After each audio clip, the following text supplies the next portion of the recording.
This is WWE superstar Drew McIntyre, and you're listening to the WWE Podcast. The champ is the one that everybody wants, me. It's going to WrestleMania. Claymore! Austin 316 says I just whipped your ass. This is my iron. You're going to acknowledge me. What's going on, everybody? Guys and girls, welcome back to another edition of the SmackDown review right here on the WWE Podcast. As always, I am one of the hosts of this show, Michael Ritter. You can find me on X at Michael5Ritter, on Instagram at MichaelRitter5, and also one of the hosts of the Football Function Podcast, available on all your podcasting platforms, including the one that you're listening to this show on right now, including the Patreon app, which is the best way to listen to any podcast, especially if they offer an ad-free experience, which is exactly what you get on this show and that show. But nonetheless, I'm looking forward to breaking down this episode of SmackDown with you guys. Just a little bit of a disclaimer. At the very beginning of the show, I kind of want to get it out there. This is not going to be a very long episode. Definitely not as long as what they've been in the past. Who knows? Rants could go on. I could get rambling. But I mean, it's 11 o'clock p.m. right now, and Elimination Chamber starts at 4 o'clock in the morning. Just my time. Obviously, I'm Central Time Zone, so it starts even earlier if you are, the Pacific Time Zone. It starts an hour later if you're in the Eastern Time Zone. Who knows what time it's going to be in Australia? To be completely honest, I am not sure the time difference as far as the actual pay-per-view is concerned, like what time it's going to be. Is it going to be a daytime event there in Australia? Is it going to be a nighttime show? I truly do not know, but nonetheless, definitely looking forward to it. Either way, I'm not going to be watching it live. I'm going to be watching it as soon as I wake up, whenever that is. But I thought, for whatever snowball chance that somebody might listen to this show before the event, because I truly anticipate, the SmackDown review to probably not get the downloads that it normally does on a regular week, because that's just how it works whenever there's a pay-per-view the very next day, if they, go on the Saturday route. But not only that, this pay-per-view starts so freaking early, like it's literally going to be over by the time I actually wake up. So I highly doubt that whenever somebody wakes up tomorrow, the first thing they're going to say is, you know what, I should listen to the SmackDown review. Like, there's a fresh pay-per-view on Peacock that you could go watch. So I fully understand why you wouldn't listen to the show. But I still have an obligation and I still have a responsibility here on the WWE Podcast, and that is to review SmackDown. Rain, sleet, snow, it doesn't matter. So I just felt like, me personally, I would rather get this episode out of the way and record it before the show starts, like before Elimination Chamber actually happens. Like, I want to get my predictions, because that's what I'm going to do at the end of this. Get my predictions for the Elimination Chamber out into the universe before the card actually starts, because, it just wouldn't be the same. Even if the downloads aren't going to be what they normally are, for those of you that are loyal listeners that are going to listen to this show, I at least want you to know that it was recorded the night before Elimination Chamber and that the work was actually put in to try to make sure that it came out in a timely manner. So thank you guys so much for tuning in to this episode of the SmackDown review. It was a go-home show, a pre-taped SmackDown, so you do have to kind of take it with a grain of salt. I do feel like it was actually put together pretty well, just whenever you factor in the video packages that were shown backstage. We got a couple from the Judgment Day, a couple from the Bloodline. I just feel like they did a pretty good job spacing this show out and making it feel like it wasn't pre-taped. You put the kind of matches that were on the show to start it, to end it, when you look at, obviously, Tiffany Stratton versus Liv Morgan to kick the show off,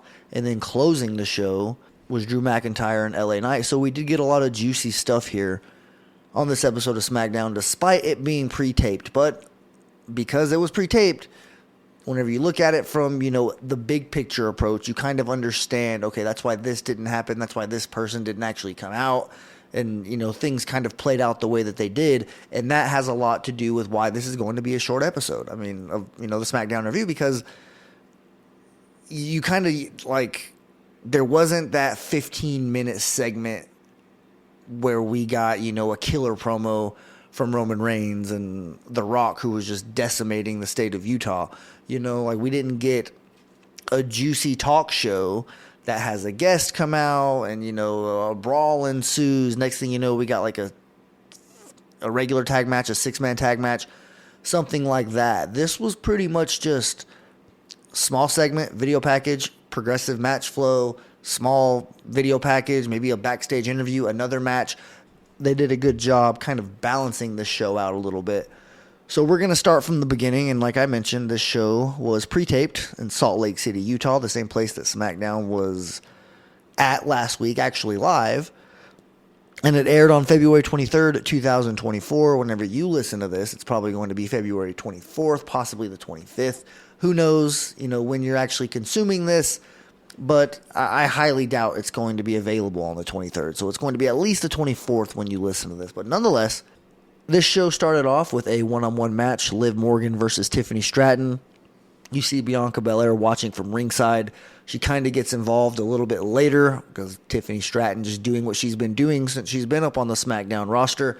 She actually smacks Bianca Belair in the face, and she had a pretty nice roll-up on Liv Morgan. That's one thing I will say. She secures the win with a roll-up, and we typically don't praise roll-ups here on the WWE podcast, but this one was an actual, okay, damn, they aren't kicking out of that. She absolutely folded Liv Morgan, and Tiffany Stratton is constantly praised for her power and the fact that she's, the buff Barbie. That's what I've heard. A commentator, maybe it was Corey Graves or Wade Barrett, somebody said that, and it makes sense. It kind of fits the type of billing that she's had. Although I will say, maybe an NXT fan, someone that, has been familiar with Tiffany Stratton for her entire career in WWE and NXT, has she always been a heel? For some reason, I guess I just thought she was the babyface whenever I would see her highlights, just, whether it's on Twitter or X or just anywhere on the internet.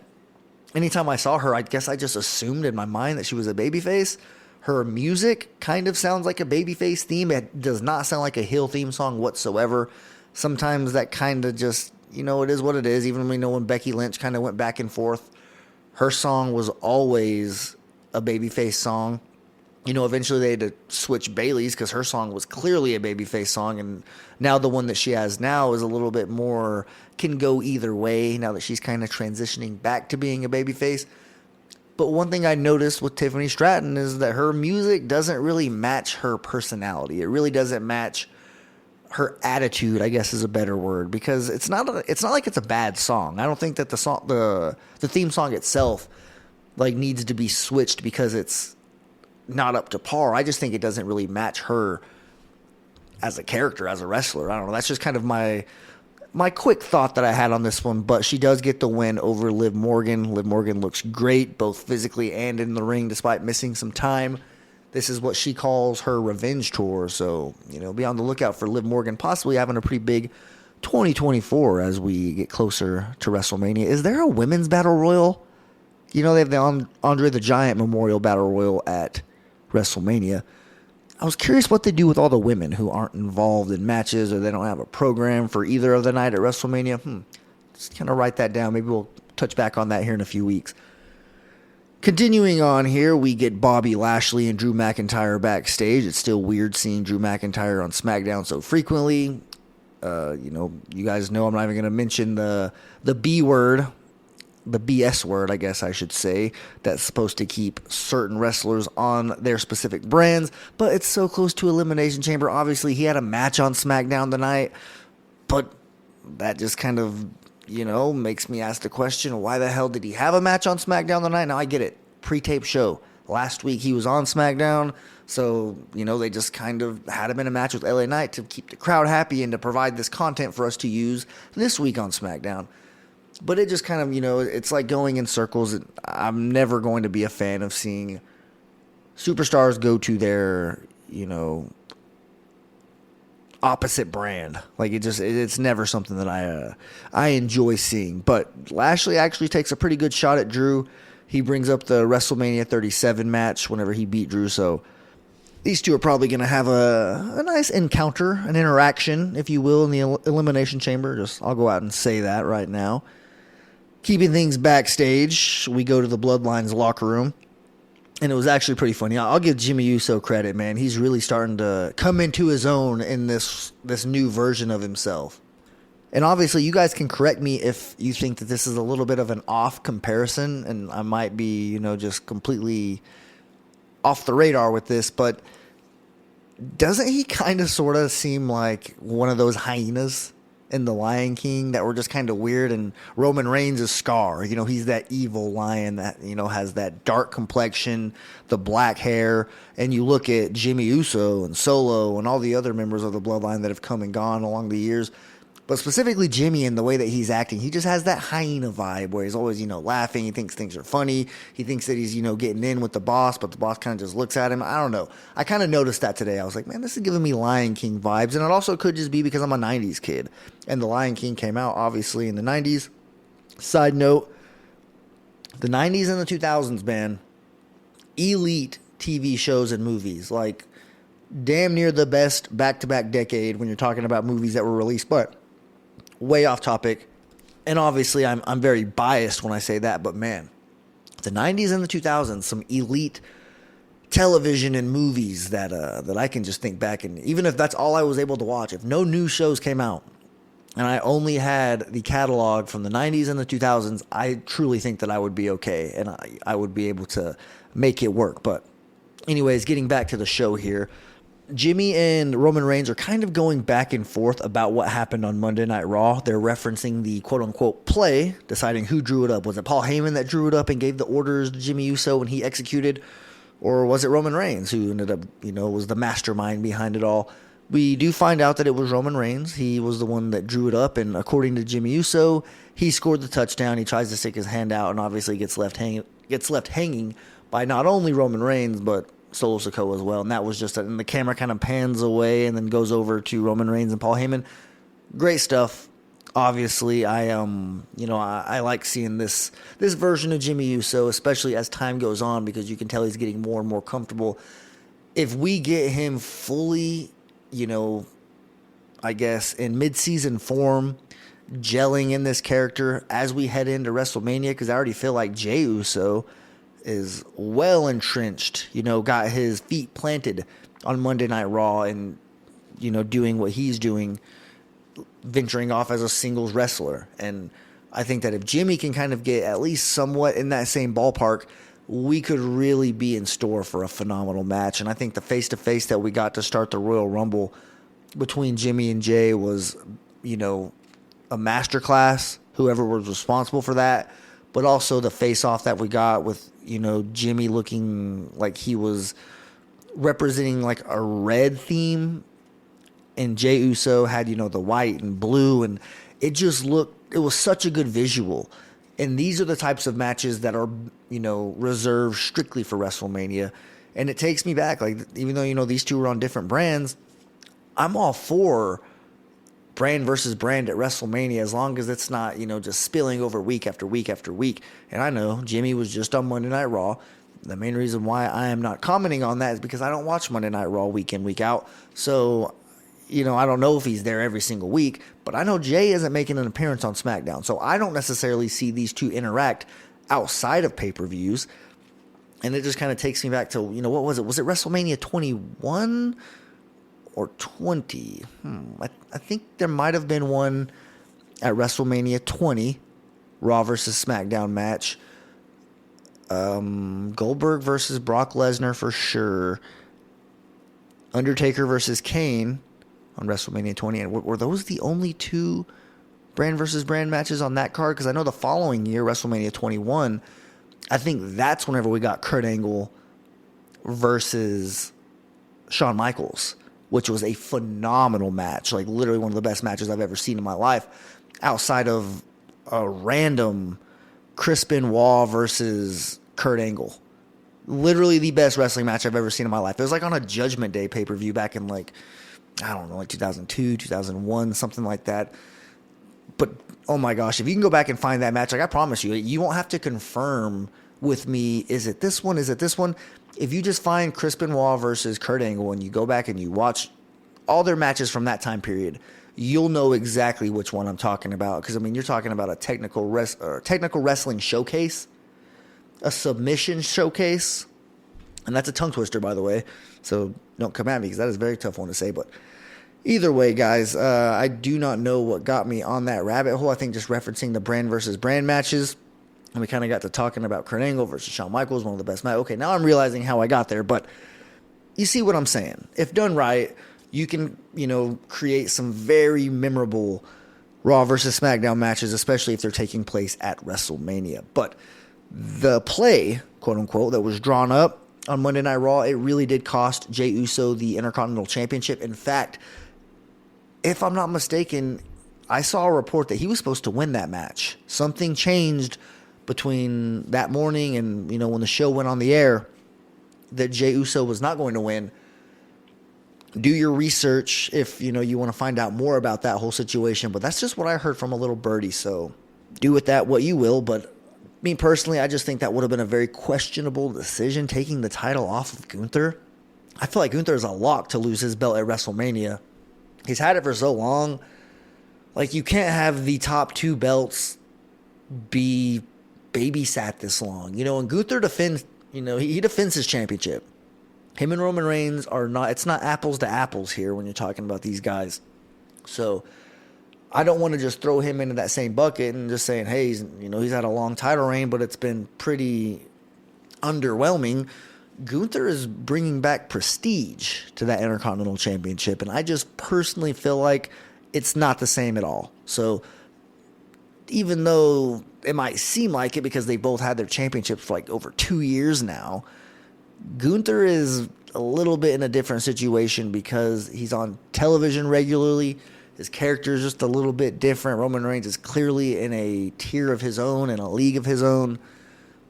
But I do think it is pretty safe to bet that Gunther's going to be dropping that championship pretty soon. And I just kind of put a little highlighter towards WrestleMania, depending on who's going to be challenging him, because I do think that Jay's going to be busy, so probably not going to get that rematch. But there's plenty of worthy upper mid-card guys that are worthy of a story like that, overcoming the odds, beating somebody as insurmountable as Gunther on a stage like WrestleMania 40. So, that's kind of just my opinion there. I think you could do a lot with Gunther at WrestleMania and using that as a springboard to get somebody else's career going the right direction very, very quickly. Moving on, we get a squash match. Oh my, the squashiest of squashes. Like, this one was not competitive whatsoever. To be completely honest, I do apologize. I did not get the young man's name that Braun Breaker speared in half to win this match. No offense by this guy. It was just an absolute bloodbath. Not literally, but you know what I'm saying. Braun Breaker is such a bright spot. He is such a young, up-and-coming star on SmackDown, and I hope that he stays here. I would love to cover this dude's whole career on SmackDown. I don't know. I just think that with Roman Reigns gone so much, you need a deep mid roster. Obviously, we're not going to have what Raw has, guys like Seth Rollins, Cody Rhodes, Drew McIntyre. The list kind of goes on and on when you're thinking about the top baby faces. Monday Night Raw has a really deep roster, and the fact that SmackDown is kind of more so getting the NXT call-ups, developing them a little bit more, letting them find their footing, like we saw Bianca Belair do. SmackDown is a great place for NXT call-ups to come up and have success immediately. That's just one thing I've noticed. There's a trend there. One thing to point out, though, I can get used to Braun Breaker's graphics that he has before he comes out. The dog theme, just elite graphics. And, like I said, I could definitely get used to those being on the television screen every single week. Speaking of every single week, it seems like every single week we're getting an Legado, or should I say an LDF and an LWO encounter. Whether it's backstage, whether it's ringside. This one tonight just so happened to take place backstage. We see Elektra Lopez, I believe. She's seen talking to Cruz del Toro and Joaquin Wilde, obviously members of the LWO. She's really just distracting them because while their backs are turned and they're facing her, we see LDF, Legado del Fantasma, Angel Garza, Humberto Carrillo. They come up from behind, attack these two. They beat the hell out of them. And then you see Santos Escobar, who is, obviously one of the biggest heels in the company right now when you look at 2024. Santos is creeping up on Dominic levels of just getting some immediate heat, especially just when you look at the internet. People love to meme Santos Escobar. Whenever you obviously see the Carlito GIFs, whatever it is. I've seen that one quite a bit. Him just getting blamed for various different things that have nothing to do with wrestling. They say, who's responsible for this? And we see the video of Carlito saying Santos Escobar. So just a nice little funny internet reference there. But Santos does say that, they abandoned him when he's talking to Cruz del Toro and Joaquin Wilde as they are being pretty much held down and forced to look at Santos in the face. And he was just letting them have it. He does say, hey, you guys let me down. You guys abandoned me. All that good stuff. Start speaking a little bit of Spanish, and that's whenever I kind of fall out, because I don't know if you've noticed or not, but I do not speak Spanish. So I had to take a little bit of I can see what's going on here. I can see their body language, but I don't know every word what's being communicated there. So anyways, continuing on here, we get another match. This one a tag team. We get Dominic Mysterio and JD McDonough versus Pete Dunne and Tyler Bate. And I remember talking to Frankie last week when we discussed what their team name was going to be. Apparently, it's British Strong Style. I thought it was agreed to be something else. They could have changed it. We've seen that happen numerous times. Remember whenever they tried to make Paige and I think Charlotte and Becky the submission sorority? Yeah, they had to switch that up really quick. There's been other names too. I can't think of many off the top of my head, but if you were actually give me an opportunity, I could think of some times that they kind of pulled the trigger and pulled the plug on a couple names that maybe just didn't get the traction that they were hoping for. But British Strong Style do get the win here. Of course, we get Judgment Day nonsense post-match. Speaking of Judgment Day nonsense, did you guys see the R-Truth video that he posted where he said he was in Austria and he went to the hotel, went to the arena, nobody's there, what the hell's going on? Like, I'm telling you, man, R-Truth is in his bag. It doesn't matter. He's making the most out of damn near every single situation that he finds himself in. And whenever he does that, obviously it's creating A1 content. Like, I am thoroughly enjoying this. And when you factor in, like I mentioned, I'm enjoying Jimmy Uso and the fact that he's kind of a different version. It's almost like a cringe humor with Jimmy, and it's more of like a legitimate R-Truth is doing some great stuff right now, and he's really got the crowd behind him. If you hear any R-Truth chant, they are not quiet. Like, it's very clear that he has the fans behind him. Another thing we saw here was Dakota Kai. She got attacked backstage. She's obviously she's limping. She has a WWE medical staff member on each side of her, kind of helping her walk. But that's really all we see at that point. And then obviously we get the confirmation. Her and Bayley are talking in the trainer's room, and she says that it was damage control that attacked her. Bayley pretty upset about that news. You could tell she's kind of flustered. She does tell her, she's going to do something about it. But Dakota says, look, I understand. I wouldn't have trusted me either, but you and I together are going to make this right. Like, she's pretty much saying, like, hey, let's join forces. And as this was going on, I was kind of thinking in my head, like, are they trying to swerve us? Like, is Dakota behind something? Because we haven't seen any damage control attack. Like, obviously we saw Dakota kind of run at the members of damage control with a chair, but that could all be part of it. That could all be part of the work where they're trying to continue to play mind games with Bayley like they've been doing for months. And it seems like, oh no, let's make her think that she has somebody in her corner, and at the very last minute we're gonna bail. We're gonna pull the rug out from under her, and then boom, she is alone. Dakota Kai ends up doing something. See, I was kind of thinking about that and wondering, is this going to happen? But as this segment was unfolding, as we got more words from Dakota Kai and they were kind of exchanging, it did seem like it was coming from a genuine place. And that just kind of sort of makes me think it's unnecessary for them to swerve us again. Like, yes, that would add another deep layer to this brilliant long-term storyline that we've been getting for the better part of 8 months. I just still believe that we're at a place right now where we don't need that. I just think that it would be an unnecessary move. It would be an unnecessary twist in a storyline that just really doesn't need it. So I think that Dakota Kai leaving Damage Control, whether she joins Bayley, whether she goes and, rejoins Tegan Nox and they, I guess, have a resurrection with their tag team, Candice LeRae, I know she has history with some of the women on the roster outside of the women in Damage Control, so there's multiple different avenues that we could see Dakota Kai go. But I just think that having her go back to Damage Control after all this just would be a backwards move. And the storyline is developing perfect with this Dakota Kai twist. Let's not do another one. That was just kind of my opinion on that. We get a tag team match here next. Street Profits versus the Final Testament. Specifically the Authors of Pain in a nice little rivalry, a grudge match here. These teams hate each other. They've been going at it for the better part of like a month now. Week in, week out, just attacking people.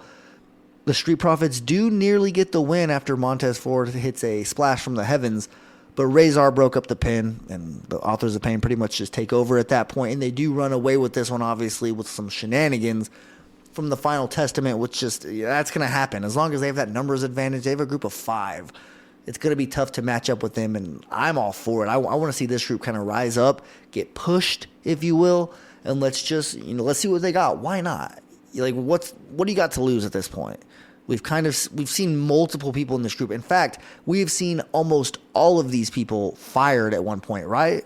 Am I wrong there? Didn't Karrion Kross and Scarlett get let go and then brought back once Triple H was put in charge?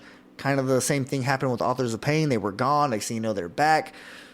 So why not try to squeeze all the juice out of this? And let's push these guys. Let's see if they can get some crowd reaction, be somewhat of a dominant faction. And getting wins over the Street Profits is definitely something that you can hang your hat on as a tag team, given that you've been gone for so long, and the Street Profits have really made a name for themselves when you've been gone. So yeah, shout out to the Authors of Pain for getting this win. We kind of had a discussion in the Discord as to which one's which. Now, I mistakenly said that Razor was the shorter one that has more of the bald or the balder, rounder head. And Akam was the taller one that has, the slick back hairstyle that is just more, I guess, he's not quite as round. He's more tall, and you could tell he would play like tackle if he was on an offensive line. And Akam, the actual Akam, would be like a guard, an interior lineman. But I mistakenly got their names messed up and switched. So just to be clear and clear the air, Razor is the one with the slick back hair. He's the bigger one.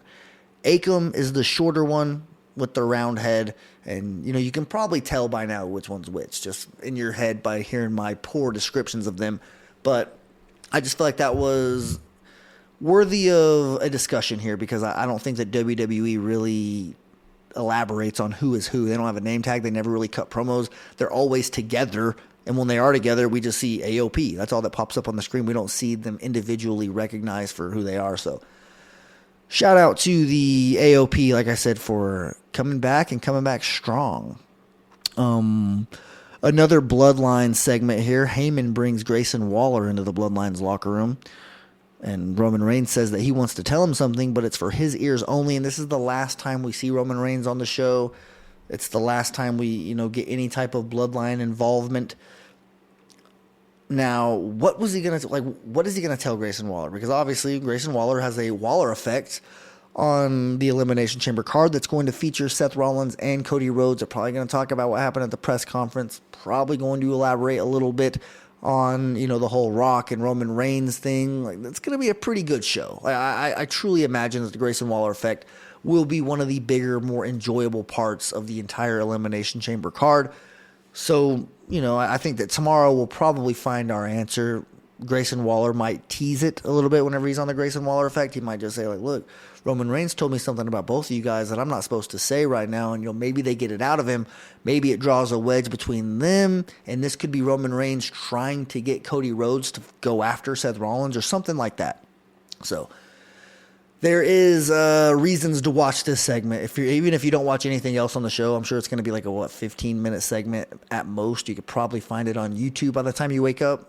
So just keep an eye out for that if you feel like that's something you're into. The last match of the night, the last segment that happened here on SmackDown, was LA Knight versus Drew McIntyre. We get Logan Paul and Kevin Owens on commentary. A nice little good verbal encounter between those two, actually, as the match was going on. Kevin Owens was doing a phenomenal job on the microphone. The match does get out of hand, however, whenever Drew McIntyre throws LA Knight into Kevin Owens as he's standing there or just sitting there on the edge of the announce table. And that kind of sort of starts a brawl because then Kevin Owens goes and attacks Drew McIntyre, which makes the match end in a disqualification.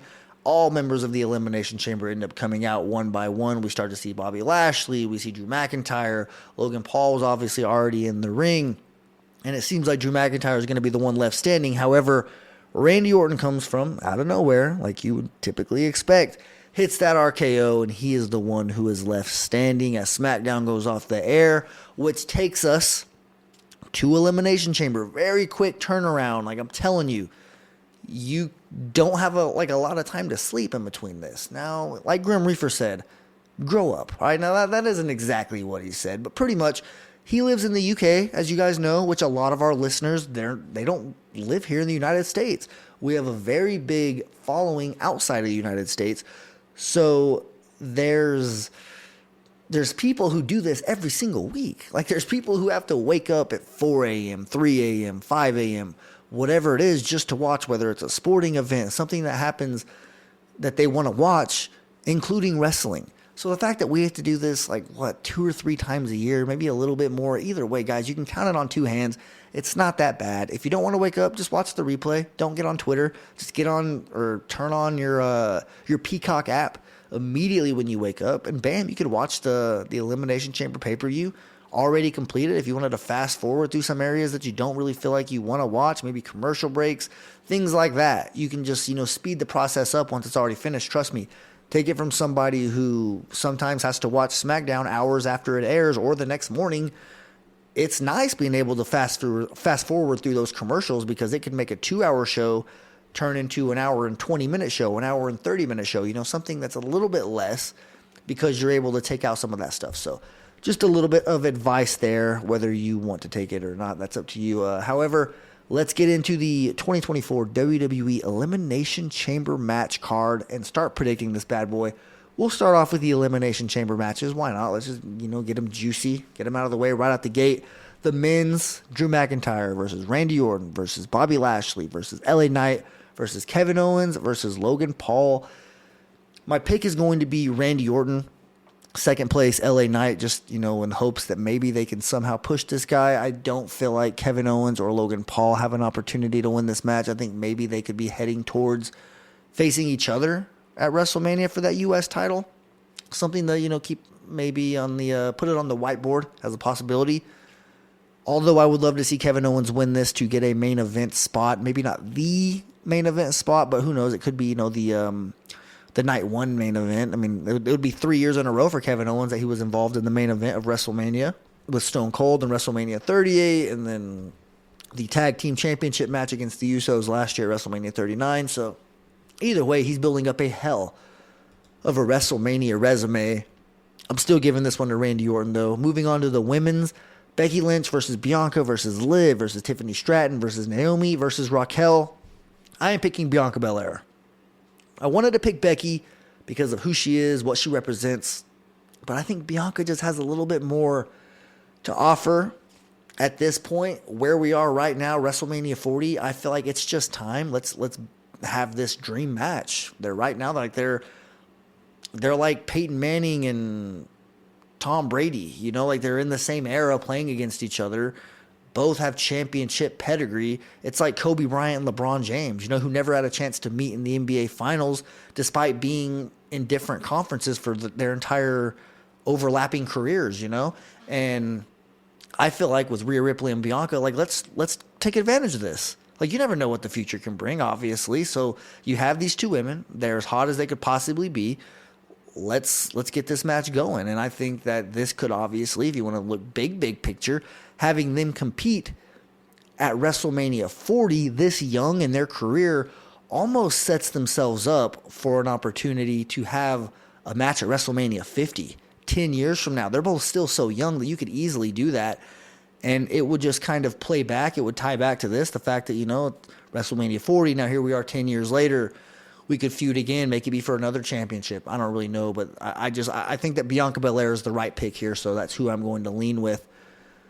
Speaking of Rhea Ripley, we get the Women's World Championship match against Nia Jax. And, Nia Jax there's no shot she's beating Rhea Ripley. Obviously, that's not going out on a limb. That's not a bold prediction or anything like that. As irresistible, quote unquote, as Nia Jax is, I don't think that she has a chance to beat Rhea Ripley. She's going to look strong in this match. Obviously, WWE is going to do what they can to make her look like she is extremely dominant. But something in me thinks that Rhea Ripley is going to have her way in her home country in Australia against Nia Jax, and this could be one of her more decisive victories. Shout out to Rhea Ripley for getting to go home and perform in front of her hometown fans.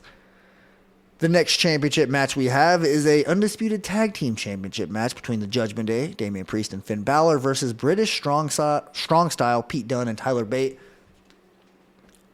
I am picking British Strong Style to win this, not just because it'd be a sweet moment in Elimination Chamber, and that's kind of what WWE wants to do right now, but I just really don't think the Judgment Day need the championships heading into WrestleMania. Obviously, Damian Priest has his money in the bank. Will he try to cash it in? Who knows? At this point, it's kind of getting boring seeing him have that, but I just think that, why not put it on the up-and-coming team? And as I'm thinking about it, I highly doubt. I just try to picture in my head them winning and them, holding up the championships.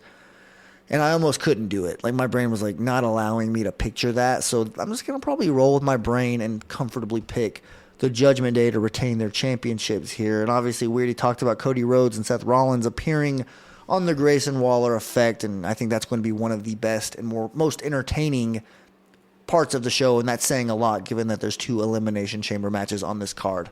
But that is going to do it for me, guys. I do want to thank you for listening to this. If you listened to it before you watched Elimination Chamber, let me know, because I owe you a blizzard from Dairy Queen, or I don't know, maybe a lawn mow, I'll mow your lawn or something like that. I don't know. You're clearly a loyal listener, though, and I definitely appreciate you. And if you're listening to this even after Elimination Chamber, you're just as important. So just let me know, because I definitely want to give you guys a shout out if you are making this show part of your weekly routine, even the weeks where it's weird like this, where you got to wake up early for the next day. And I don't know, this was just strange. The more that I do this show, the earlier it seems like pretty soon they're going to have a pay-per-view just start immediately after SmackDown goes off the air.